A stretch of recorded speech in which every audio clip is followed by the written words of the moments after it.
Welcome back to Community Conversations. I'm your host, Steve Mantis, and my guest for this second segment is Mary Kozorys. Welcome, Mary. Thanks very much for having me, Steve. So, Mary, you just started a new position with a project that's looking at creating more affordable housing here in Thunder Bay. I am, Steve. I have recently joined a group called the Garden Housing Initiative, and it's quite an interesting concept. Probably over the past year or so, many people watching a variety of, for example, home improvement programs will see this concept of what's called garden housing or granny flats or small housing. Okay. So how the Garden Housing Initiative was created was a group of interested individuals about a year ago, actually a year ago December, spearheaded by Ian Angus. We're looking at the fact that certainly Thunder Bay is like many communities across Canada where there is an ever-ending need for affordable housing. And this particular initiative is looking at the possibility of creating what are called garden housing units in a particular area in Thunder Bay. Great. Well, in the interest of full disclosure, I'm involved in this initiative as well. And as our last guest, we were talking about the Bay Credit Union. I represent the Bay Credit Union on this committee, and we have, for the last 18 months, kind of been going, how can we, as a financial institution, try to create more affordable housing in Thunder Bay? It's really interesting because I know, Steve, your previous guest we were talking about the number of volunteers in our community, and this is certainly a project that is, at this point, entirely volunteer driven. And so what's the problem here? Why do we need more affordable housing? What's going on?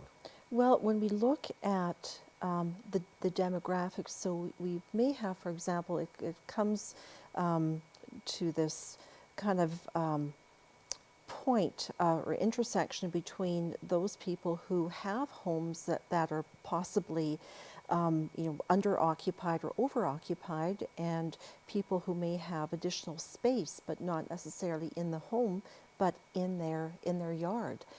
And we certainly have, as we know, the necessity to house in particular individuals or single individuals in our community. So garden housing units can be beneficial to a large number of people, those who have perhaps family members that they would like to house, but they can't simply do it under their own roof. But another unit in the backyard may be a wonderful way to house an adult child, maybe a parent who's living alone. So it is a way that we can respond to housing needs with a fairly short turnaround. Mm-hmm. And from what I understand, people who are say have a disability pension through our provincial social assistance get $600 a month for housing, but how the heck do you find a place in Thunder Bay for $600 a month? Exactly. So this project is trying to address some of those needs of people, and I understand there's quite a waiting list as well for people looking for subsidized housing. Exactly, and certainly for those people who are looking, again, looking at the demographics, an elderly population, how can we house seniors with other family members being in close proximity? Right, right. So it's really a very unique way, and something that other cities across Canada and the U.S. Have become champions at. Okay, so this project is looking at building, or somehow creating more housing that lower income people can afford. Can afford, exactly. So with the assistance of the Canada Mortgage Housing Corporation, this group, and Steve, you are a member, your colleagues around the table include a wide group of individuals, from people who have property management background to social housing responsibility with the credit union, property developers, people working already in the Ogden East End neighbourhood. So CMHC has provided some seed funding to enable the group to undertake a needs assessment. So my role over the next, and it's a very short turnaround, over the next 12 weeks will literally be to develop a tool, a survey tool, a questionnaire, hold some community or neighborhood groups, and go door to door and speak to homeowners about the possibility of creating housing units literally in their backyard. And as the project develops, a huge component of this, of course, is how do you make affordable housing units? And it could be anything from, prefab units. Some communities have used housing containers. Others have utilized prefab garages. And so now we've got some pictures that maybe we can put on the screen of other examples from other cities Exactly. who have used some of these ideas. Exactly. So this is quite new and exciting because the technologies now exist to make these affordable. And certainly, as you're aware, with your own particular role with the Bay Credit Union, and that is looking at the possibility of being able to provide affordable mortgages, so that it makes the homeowners' intent, worthwhile then to put a unit in their backyard. So we're talking about someone who owns their own home, and in the backyard might be an old garage, or maybe there's nothing in the backyard. Exactly. These units could actually be a unit that is accessible through the back lane. Exactly, and it's a really good point, because in some communities they're actually calling this laneway housing. Okay. So there are many ways of being able to look at this, and certainly the Ministry of Housing provincially has recognized this need. In fact, there were some amendments that occurred to the Planning Act about a year ago, enabling municipalities to look at their own zoning bylaws, so that these units could be constructed and meet. Obviously, it has to meet the municipal building codes and planning codes as well. So now, so this has been done in other cities as well, I understand. It has. It has. Vancouver is an example of where this has been done. Moncton, New Brunswick is another one whereby the city of Moncton recently changed their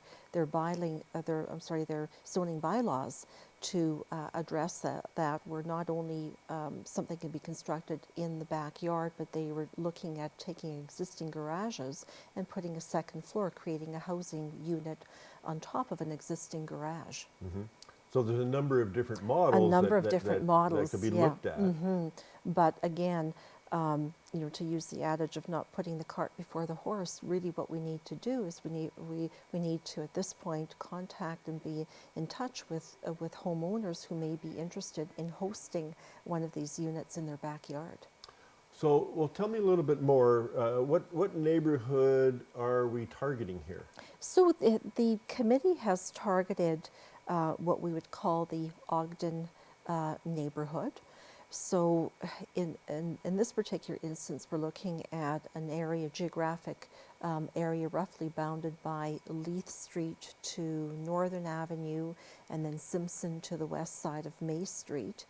But we'll also look at the area that we know as the East End, which is over the Pacific Avenue Bridge. Okay. And so you'll be going out talking to homeowners in this area. Literally going door to door, doing a door-to-door canvass, speaking with homeowners in the area to gauge their interest. And at this point, it is very, very preliminary. So it would be, you may have a family member that you'd like to house. You may know of somebody else, but you may simply be interested in increasing your own income, household income, by putting a unit in your backyard. So there may be some income for a homeowner. What else is in it for the homeowner?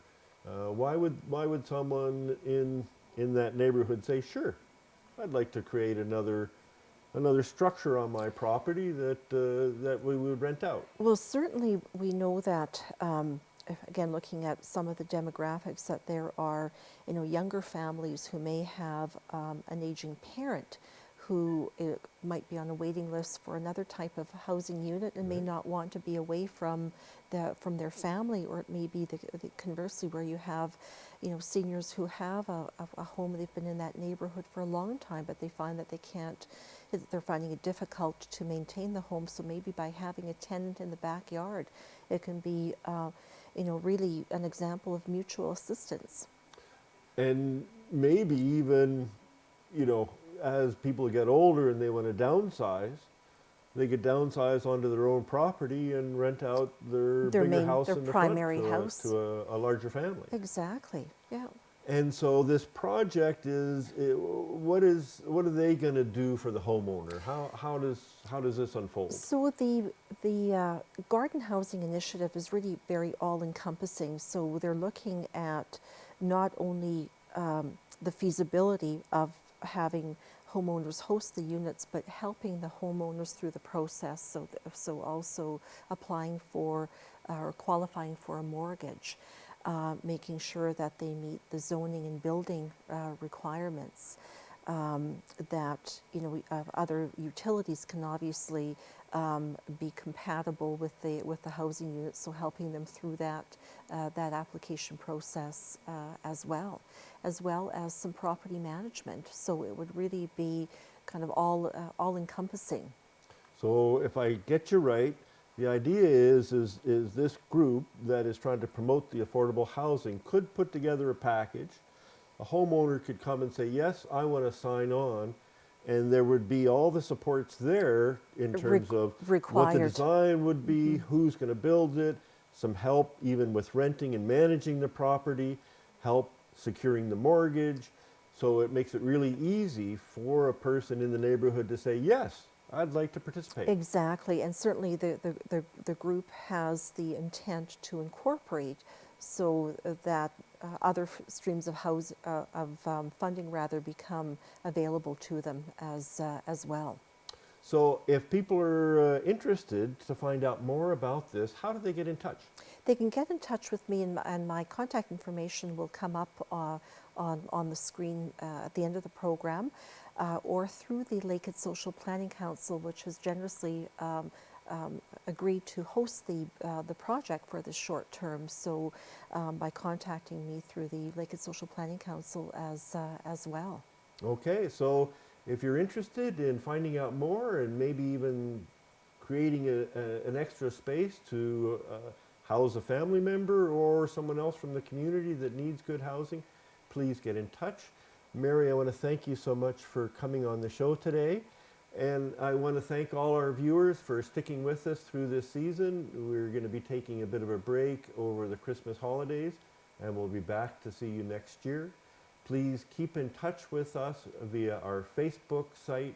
It's Community Conversations on Facebook. We look for your ideas, input, suggestions. Please stay safe, and we'll see you again soon.